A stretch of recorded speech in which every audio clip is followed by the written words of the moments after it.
Hello दीदी बहनी भैया हरो नमस्ते। और आप सबके अपने चैनल पर सबके स्वागत अभिनंदन करते ही और एक सोहर सुनावे चलते ही आप सबके पसंद आवे तो का कहा थी कमेंट में ज़रूर बताइए। लगी गई हटिया बाजरिया हो सचारी गई दू कनिया हो सचारी गई दू कनिया हो मोरे पियावा हमारे गुनगुनावा कई साधा हो गुनगुनावा हम लिया बई हो गुनगुनावा हम लिया भाई हो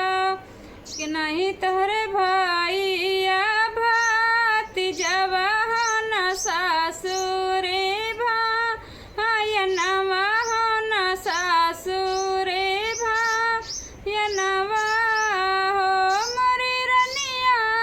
नहीं तोहरे कोछे माला हलनेवा हो गुनगुनावा के खेली है हो गुनगुनावा के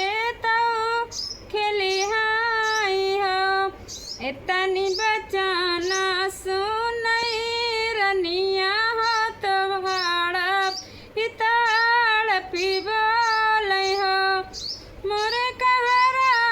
हले बेले डोलिया सा जावो हो नैहारे पहुँचावो हो नैहारे पहुँचावो हो एक बन गाइली दूसर बनती सारे माँ माया बनती सारे माँ माया बने हो मोरी मैया कवना जनम दई के पठायु साहेबा बोलिया बुआलई हो साहेबा बोलिया बुआलई हो कोछवा मलिया तिला चौरा हो सुरूज पैया लागौ हो सुरूज पैया लागौ कोछवा मलिया तिले चौरा हो सुरूज